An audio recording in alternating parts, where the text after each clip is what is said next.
परमाणु cruise missile से विश्व युद्ध, पुतिन के तेवरों से कांपे ट्रंप। रूस में एक गोपनीय वॉर रूम में जिस वक्त रूस के राष्ट्रपति व्लादिमीर पुतिन रूसी सेना के chief commander general Valery Gerasimov से मिले तो उनके चेहरे पर हल्की मुस्कान साफ दिखाई दे रही थी।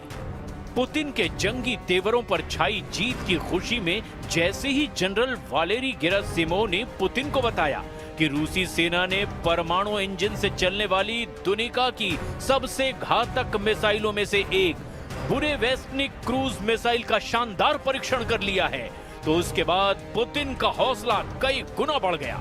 जबकि दूसरी तरफ अमेरिकी राष्ट्रपति ट्रंप, यूक्रेन के राष्ट्रपति जेलेंस्की और नेटो के चीफ मार्क रूटे के चेहरे पर हवाइयां उड़ने लगी। रूस ने परमाणु ऊर्जा से चलने वाली बुरेवेस्टनिक क्रूज मिसाइल को दाग कर दो टूक धमकी दे दी है कि अमेरिका और नेटो की जिद के चक्कर में तीसरा विश्व युद्ध हुआ तो रूसी सेना परमाणु इंजन वाली बुरेवेस्टनिक क्रूज मिसाइल से अमेरिका तक विनाश मचा देगी। हम आपको दिखाने जा रहे हैं कि पुतिन ने नए परमाणु ब्रह्मास्त्र बुरेवेस्टनिक की वो सच्चाई जो यूक्रेन से लेकर यूरोप तक एक भी दुश्मन को जिंदा नहीं छोड़ेगी। हम आपको दिखाने जा रहे हैं कि 4 साल से यूक्रेन की मदद करने वाले 41 देश कैसे रूसी सेना के सामने पस्त पड़ते जा रहे हैं।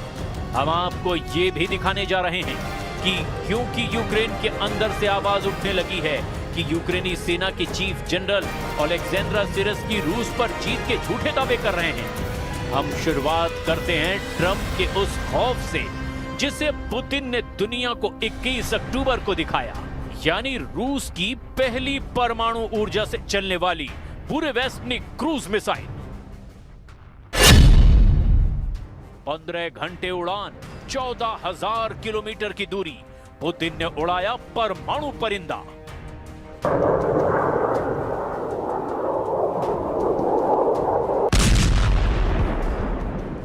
जब दुनिया को लग रहा था कि ट्रंप और पुतिन हंगरी की राजधानी बुडापेस्ट में युद्ध विराम समझौते पर बात कर सकते हैं, ठीक उसी वक्त ट्रंप ने पुतिन को धोखा देकर बातचीत से ही इनकार कर दिया। अमेरिका, नेटो और यूरोप को लगा कि रूस कागज का शेर है, उसके पास पैसों की कमी है, रूसी सैनिक बड़ी संख्या में मारे जा रहे हैं। ऐसे में पुतिन को ताकत के दम पर युद्ध रोकने के लिए मजबूर किया जा सकता है। लेकिन जैसे ही पुतिन ने अपने असली जंगी तेवर दिखाने शुरू किए, अमेरिका, यूरोप, नेटो के होश फाख्ता हो गए।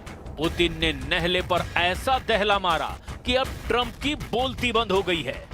पुतिन वाकई जंग के असली बाजीगर और उस्ताद साबित होते जा रहे हैं। जिस वक्त नेटो के हथियार और सैनिक अमेरिका की मिसाइलें, रॉकेट और ड्रोन रूस को तबाह करने में जुटे, ऐसे वक्त में ही पुतिन ने 7 दिन के अंदर पहले जबरदस्त परमाणु अभ्यास से कोहराम मचाया और फिर बुरेवेस्टनिक क्रूज मिसाइल को दाग करके अमेरिका को ही सदमे में डाल दिया।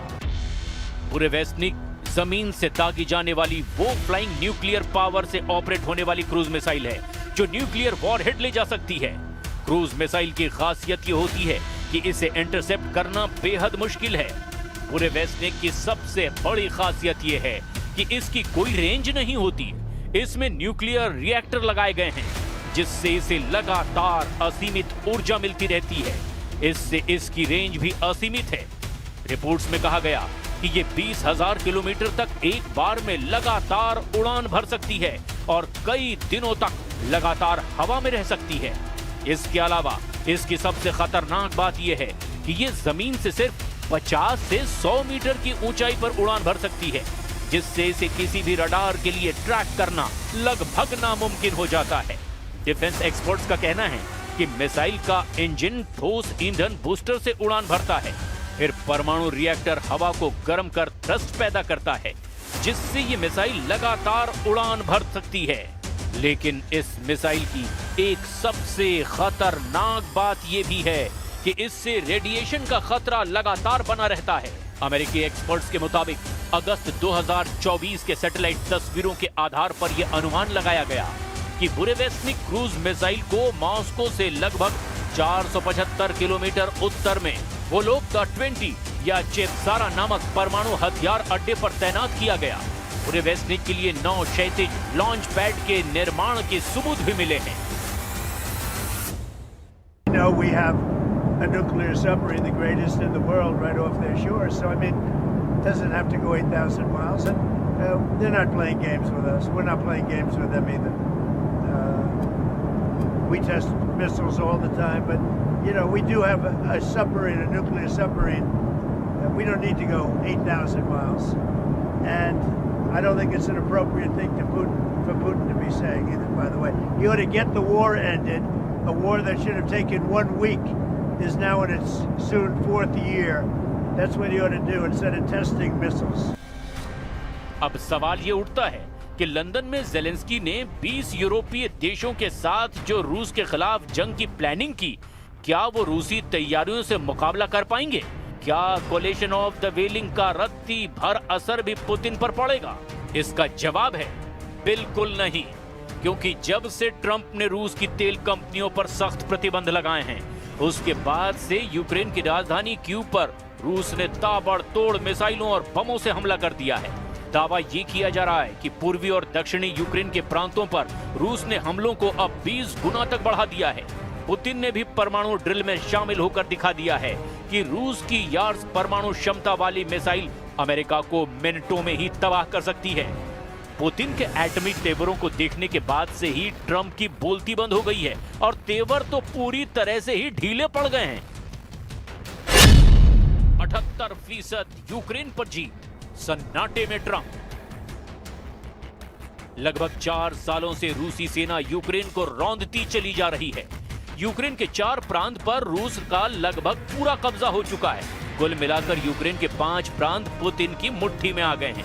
लेकिन हैरानी की बात तो यह है कि ट्रंप को अमेरिका का राष्ट्रपति बने हुए 9 महीने से ज्यादा का वक्त हो चुका है, लेकिन अभी तक ट्रंप पुतिन से यूक्रेन की 1 इंच जमीन भी नहीं छुड़वा पाए हैं।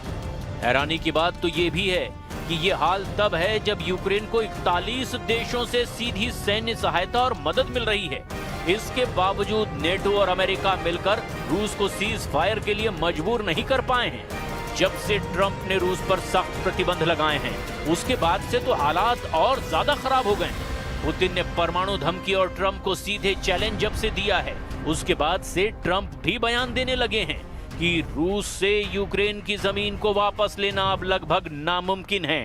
ट्रंप ने नया प्रस्ताव दिया कि जहां अभी लड़ाई चल रही है, बस वहीं रुक जाए। खबरों के मुताबिक ट्रंप ने ज़ेलेंस्की से डॉनबॉस छोड़ने की अपील की। ट्रंप ने यह भी माना कि डॉनबॉस का 78% हिस्सा रूस के कब्जे में जा चुका है। डोनेस्क और लुहांस्क को सामूहिक रूप से डॉनबॉस कहा जाता है, जहां सबसे ज्यादा युद्ध हो रहा है। रूस पूरे लुहांस्क और डोनेस्क के अधिकांश हिस्से पर कब्जा कर चुका है, जिसमें स्लोवियास्क और क्रामाटोर्स्क शहरों के आसपास के क्षेत्र भी शामिल हैं। खेरसोन और जापोरेजिया के लगभग 75% हिस्से पर भी रूस का नियंत्रण हो गया है। We never discussed it. We think that what they should do is just stop at the lines where they are, the battle lines. You have a battle line right now. The rest is very tough to negotiate. If you're going to say, you take this, we take that, you know, there's so many different permutations. So what I say is they should stop right now at the battle lines. Go home, stop killing people, and be done. What do you think should happen with the Donbas region then? Let it be cut the way it is. It's cut up right now.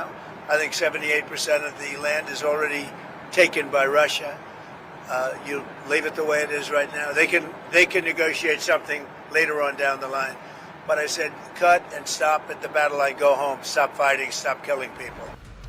इधर Washington स्थित centre for strategic and international studies का अनुमान है कि 2,50,000 से ज्यादा रूसी सैनिक और 60,000 से 1 लाख यूक्रेनी सैनिक अब तक मारे गए हैं। इस बीच संयुक्त राष्ट्र ने 10 सितंबर को बताया था कि युद्ध में 1,41,000 से ज्यादा यूक्रेनी नागरिक मारे गए हैं। द मॉस्को टाइम्स के अनुसार इस युद्ध में 620 से ज्यादा रूसी नागरिक भी अपनी जान गंवा चुके हैं। पिछले महीने व्हाइट हाउस में ज़ेलेंस्की और यूरोपीय नेताओं के साथ बैठक के बाद त्रिपक्षीय बैठक की उम्मीद की गई थी, लेकिन रूस के तूफानी हमलों ने सारी उम्मीदों पर पानी फेर दिया है। इधर दूसरी तरफ रूसी रक्षा मंत्रालय ने भी इस साल यूक्रेनी क्षेत्र के 4,714 वर्ग किलोमीटर पर कब्जा करने का दावा किया। वॉशिंगटन स्थित think tank institute for the study of war यानी ISW का अनुमान है कि रूसी दावों का वास्तविक आंकड़ा 3,434 वर्ग किलोमीटर के करीब है।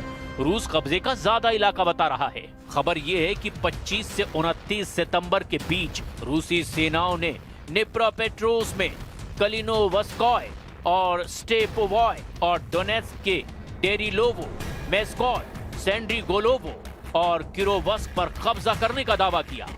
रूस की सेना ने सितंबर में यूक्रेन के 447 वर्ग किलोमीटर यानी 172.6 वर्ग मील क्षेत्र पर कब्जा कर लिया। अमेरिका स्थित युद्ध अध्ययन संस्थान के विश्लेषण से यह पता चला कि जुलाई में 634 वर्ग किलोमीटर इलाके पर कब्जा करने के बाद से ये गति धीमी हो रही है। अब ऐसे हालात में अगर पुतिन आर पार की जंग करने के लिए रूसी परमाणु परिंदे बुरे वेस्निक क्रूज मिसाइल को जंग में उतार देते हैं तो यकीन मानिए यूरोप से लेकर अमेरिका तक एक भी रूसी दुश्मन जिंदा नहीं बचेगा।